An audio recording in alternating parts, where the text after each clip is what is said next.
मैंने फीड में कीर्ति रावत का वीडियो देखा और कीर्ति रावत का वीडियो का टाइटल देख के ही कुछ समझने की ज़रूरत नहीं थी। सारा वाकया समझ में आ गया कि क्या मैटर है। लेकिन उस वीडियो को देखने के बाद मैं ये कहूँगा कि ये लड़की बहुत सशक्त है, बहुत मैच्योर है। वो चाहती तो बाकी आम लड़कियों की तरह वो भी एक विक्टिम कार्ड खेल सकती थी और पूरा रोना धोना लेकर आ सकती थी और लोगों की बहुत ज़्यादा सिंपैथी उसकी तरफ चली जाती। लेकिन मैं इस लड़की की दिल से तारीफ़ करूंगा कि ये लड़की बहुत मैच्योर, बहुत सशक्त है और जिसने जिस तरह की अपनी पर्सनैलिटी दिखाई है, बजाय इसके के रोने धोने के उसने दूसरा रास्ता अपनाया मैच्योरिटी का। और क्योंकि वो सोशल मीडिया पे है, इससे पहले कि बहुत सारी बातें इधर से उधर फैलें और कुछ गलत बातें सामने आएँ, क्योंकि ऑलरेडी सोशल मीडिया में इस तरह की बातें फैल रही थी जिस तरह से इन लोगों ने एक दूसरे को अनफॉलो कर दिया था, यहाँ तक कि फ़ोटोग्राफ्स वगैरह भी हटा दिए थे। तो उससे बहुत सारे सवाल उठ रहे थे इस बात को कि इस रिश्ते का सच क्या है, क्या इसमें कोई गड़बड़ है या इसमें अभी भी रिश्ता वहीं पर है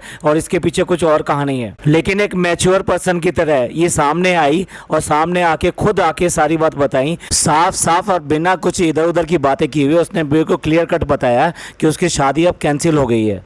अब देखिए, मैरिज कोई बिजनेस कॉन्ट्रैक्ट नहीं है कि जो कैंसिल हो गया तो कोई बात नहीं है। इस चीज़ से दो फैमिलियां जुड़ी हुई होती हैं और उनकी सारी की सारी भावनाएं और आने वाले फ्यूचर की जो उम्मीदें होती हैं वो जुड़ी हुई होती हैं। और इस रिश्ते की शुरुआत में ये दोनों इतने ज़्यादा इन्वॉल्व थे, यानी कीर्ति और वो लड़का, जो कि अब आज की डेट में शायद उसको मर्द या लड़का कहने में भी शर्म आती है। ये दोनों पूरी तरह से इन्वॉल्व थे और इनका ही फैसला था कि हम लोग शादी करेंगे और इन्होंने बहुत अच्छी तरीके से एक दूसरे को जाना था और परखा था। इसके बाद में इन्होंने ये फैसला लिया था कि हम लोग मैरिज करेंगे और इसके ऊपर जो फैमिली थी, यानी रावत फैमिली जो थी, वो इतनी ज़्यादा एग्री नहीं थी। लेकिन उसके बाद में भी अपनी बेटी की खुशी के लिए वो एग्री हुए और इस सब में उसके भाई और भाभी ने भी सहयोग किया और कीर्ति का पूरी तरीके से साथ दिया। ये बिल्कुल भी नहीं कहा जा सकता कि ये कीर्ति का एक बचपना वाला फैसला था, क्योंकि उसकी पूरी तरीके से पहले से जो इमेज है वो बहुत मैच्योर लड़की की है। वो बहुत कम बोलती है लेकिन सटीक बोलती है और उसने ऐसी बात नहीं है, अपने घर में भी अपनी भाभी का स्टैंड लिया था जब इनके घर में कंट्रोवर्सी चल रही थी। आप खुद समझ सकते हैं, वो माँ और बाप के अगेंस्ट जाके उसने अपनी भाभी का स्टैंड लिया था।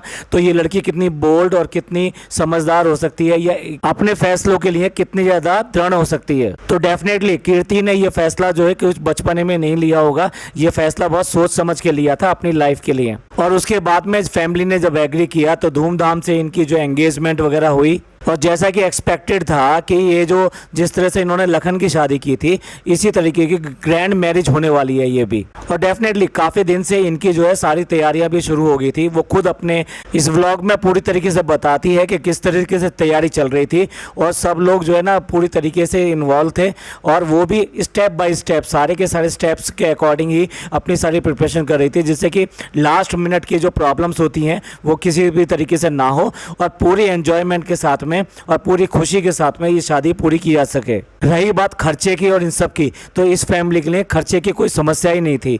और फिर ये देखिए ना, ये एक डेस्टिनेशन वेडिंग होने जा रही थी, लेकिन डेस्टिनेशन वेडिंग का पूरा खर्चा मिस्टर रावत जो है उन्होंने उठाने के लिए खुद स्वीकार किया था, यानी कि पूरा खर्चा वही लेना चाहते थे और वही करना चाहते थे। तो देखा जाए तो ये ग्रैंड मैरिज होने वाली थी और इस ग्रैंड मैरिज का इस तरह का रिजल्ट निकलेगा, ये अपने आप में बहुत खराब बात है। और सबसे दुख की बात तो ये है कि जब इन लोगों ने रिश्ता किया था तो इन दोनों लड़के और लड़की की बहुत टाइम तक ये अच्छा फैसला था और बहुत दिन तक इन्होंने किया और उसके बाद में मैच्योरिटी के साथ में ये डिसीजन लिया होगा, मैं तो यही मानता हूँ। फिर जब ये कैंसिल करने का डिसीजन लिया गया तो ये इतना दुबका चोरी क्यों लिया गया कि कुछ लोगों को ही पता था और उनके जो मीडिएटर्स थे या कि ये कि जो कुछ बीच के जानने वाले थे उन लोगों ने इन्फॉर्म किया कि भाई वो शादी अब नहीं करना चाहते। क्या इन लोगों में इतनी भी हिम्मत नहीं थी कि वो जो है ये आके सामने कह सकें कि भाई हमको ये प्रॉब्लम है और उसकी वजह से हम शादी नहीं करना चाहते हैं? सबसे पहले तो बात आती है उस लड़के के बारे में जिस लड़के ने ये शादी करने के लिए एग्री किया था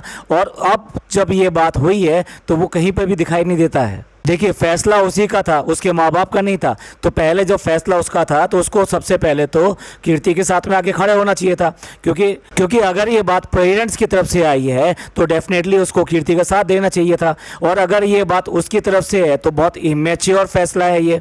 भाई, शादी कोई ऐसे गुड्डे गुड़िया का खेल नहीं होता कि जब मर्जी आपने फैसला कर लिया और शादी करने के लिए चल दिए। आपने बड़ा सोच समझ के ये फैसला लिया होगा, तो अब कैसे उस फैसले से पीछे आ सकते हो? यहाँ सबसे पहले तो इस बात का दुख होता है कि आज भी पूरी तरह से ये समाज जो है, ये सोसाइटी जो है, मैन डोमिनेटेड है। क्यों करके एक लड़की दुख मनाए और उसके माँ बाप दुख मनाए इस बात का कि रिश्ता कैंसिल हो गया है या रिश्ता रिजेक्ट कर दिया गया है या फिर रिश्ता अब जो है नहीं होगा। ये लॉस तो दूसरी तरफ से भी होना चाहिए, उनको भी इस बात का दुख होना चाहिए। लेकिन है क्या कि दुखी वो होता है जिसको चीट किया जाता है, यानी जो चीट फील करता है उसको सबसे ज़्यादा दुख होता है, और चीट करने वाले को दुख कम होता है। उसके पास में तो एरोगेंट होता है और एक ईगो होती है जिसके बूते पर वो ये कहता है कि मैंने ऐसा किया। यहाँ पर कीर्ति अपने आप को बहुत चीटेड फील कर रही है, इसीलिए उसको ये सब दुख है और उसको बहुत ज़्यादा इस बात के, उसकी फैमिली को भी बहुत ज़्यादा दुख है। वो मैं ये कहूँगा कि बहुत हिम्मत वाली लड़की है।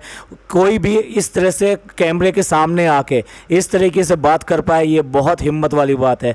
मैं तो ये कहूँगा कि बहुत शाबाश उस लड़की को और उसके माँ बाप को जिसने कि उस लड़की में इतने अच्छे संस्कार दिए और इस तरह की परवरिश दी। और लानत है उन लड़कों पर जो कि इस तरह की बातों में आके या किसी भी समाज के दबाव में आके एक लड़की का दिल तोड़ते हैं और अपने वादे से मुकर जाते हैं। कीर्ति का ये कहना कि कुछ भी वो बोलना नहीं चाहती क्योंकि ये एक तरफा होगा, एक तरफा यूँ होगा कि वो लोग सोशल मीडिया पे नहीं है, मैं सोशल मीडिया पे हूँ, मेरी फैमिली सोशल मीडिया पे है, तो अगर हम कुछ भी बोलते हैं तो उनको अपना पक्ष रखने का मौका नहीं मिलेगा।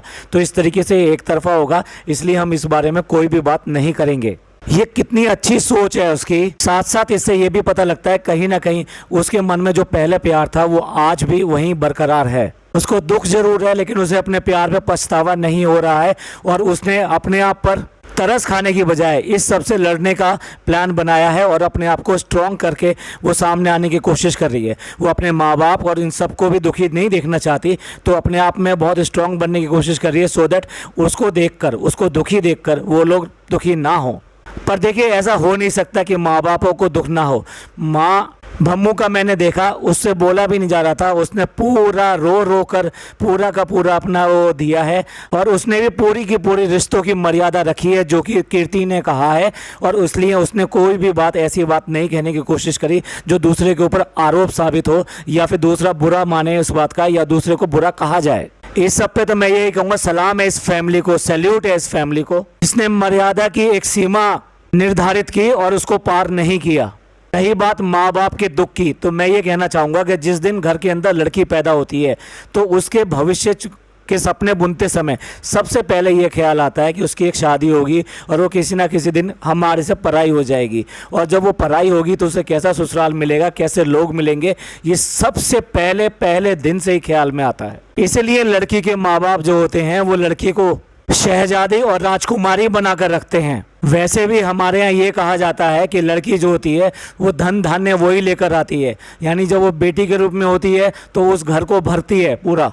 इसलिए शादी के टाइम पर उससे अन्न को पीछे नौछावर करवाया जाता है जिससे उसके जाने के बाद में भी उस घर में धन धान्य बना रहे, और जब वो ससुराल में चली जाती है तब भी वो गृह लक्ष्मी कहलाई जाती है। तो इस तरीके से जो माँ बाप अपनी लड़की को शहजादी की तरह, राजकुमारी की तरह रखते हैं और उसको पालते हैं और हर पल उनको ये ख्याल रहता है कि हमारी लड़की को किस तरह का घर मिलेगा, किस तरह के लोग मिलेंगे, तो आप बताइए वो एक एक पल इस बात की चिंता करते हैं तो उन्हें क्यों फिक्र नहीं होगी, उन्हें क्यों दुख नहीं होगा। इस दुख के घड़ी में उन्हें सबसे ज़्यादा दुख इस बात का होगा कि हमारी लड़की का क्या होगा, और सबसे ज़्यादा वो इसी बात से दुखी होते हैं कि उनकी लड़की को जो दुख पहुंचा है या पहुंचेगा वो कितना ज़्यादा भारी होगा। ये उनके लिए सबसे बड़ी बात होती है।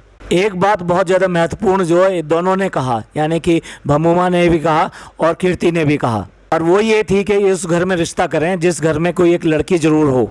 ये इशारा अपने आप में बहुत कुछ करता है और बहुत कुछ कहता है। ये बताता है कि अगर घर के अंदर लड़की होती है तो जिस तरह से मैंने बताया, जिस दिन वो पैदा होती है और उसकी शादी करने तक माँ बाप जो फील करते हैं और जो उसके लिए समझते हैं वो कम से कम आने वाली लड़की के लिए भी समझते हैं। ये कहने की बात होती है कि लड़की आती है, बहू आती है तो वो बेटी की तरह हो जाती है, लेकिन बेटी बनाना इतना आसान नहीं होता। उसके लिए आपको उसके साथ में ऐसा ही व्यवहार करना पड़ता है जैसा कि आप अपनी बेटी के साथ करते हैं। तो इसलिए शायद वो ये सोचते हैं कि उनके मन में ये बिल्कुल भी भावनाएं नहीं होंगी, जिनके घर में लड़की नहीं होगी तो उनके लड़की के प्रति इस तरह की भावनाएं नहीं होंगी, इसलिए उनको ये चोट पहुंचाना शायद बहुत आसान हो गया और उन्होंने इस तरह से बहुत बड़ी चोट इनको दे दी। आप कुछ भी कह लीजिए, कैसे भी कह लीजिए, ये फैमिली इतनी अच्छी है कि कोई भी विचारों का मतभेद ये हो नहीं सकता किसी भी हालत में। ये डेफिनेटली ये डिमांड का मामला है। पता नहीं क्यों ऐसे लोग होते हैं कि जो इस बात के ऊपर ज़्यादा रहते हैं कि उनको क्या मिलेगा और उनका क्या होगा। भाई ज़िंदगी आपके किसी लेने से नहीं कट सकती, ज़िंदगी जो कटेगी वो आपके कमाने से ही कटेगी। ये कहते हैं ना हमारे यहाँ, जैसे कि बरकत जो होती है, यानी कि घर के अंदर बरकत आना वो तभी होती है जबकि लोगों की नीयत सही होती है। जिन लोगों की नीयत सही नहीं होती है उनके घर में बरकत कहाँ से आएगी। ये सब सुनकर और ये देखकर बहुत बहुत ज़्यादा दुख पहुंचा। शायद उन सबको दुख पहुंचेगा जिन जिन के घर में बेटियां हैं, उनको डेफिनेटली ये सब देखकर बहुत ज़्यादा दुख पहुंचेगा, बहुत ठेस लगेगी और उन्हें भी लगेगा कि भाई ये जो हुआ है ये बहुत गलत हुआ है। मैं भगवान से, खुदा से ये प्रार्थना करूंगा कि इस फैमिली को जो है धैर्य दे और वो इस घड़ी में सही तरीके से उभर सकें और अपनी ज़िंदगी को लाइन पे ला सकें। और इस लड़की के बारे में तो क्या कहूँ, इस लड़की के लिए तो मैं इतना अच्छा बोलना चाहता हूँ, इतना अच्छा मन में है कि ये लड़की तो भाई हर माँ बाप को ऐसी लड़की मिलनी चाहिए। और इस सब से जो पवित्र रिश्ते पर दाग आया है उसके बारे में आप क्या कहेंगे, आप अपने कमेंट करके ज़रूर बताइएगा। मेरा निवेदन है कि इस पॉडकास्ट को जितना हो सके वो शेयर करें, जिससे कि ये हर लड़की के माँ बाप तक पहुँचे और हर उस लड़के के माँ बाप तक पहुँचे जो दूसरे का दिल दुखाने की तैयारी में है, कि जिससे किसी का दिल ना दुखा सके। ये पॉडकास्ट अच्छा लगा हो तो प्लीज़ लाइक कीजिए, सब्सक्राइब कीजिए और शेयर कीजिए। थैंक यू, धन्यवाद, शुक्रिया।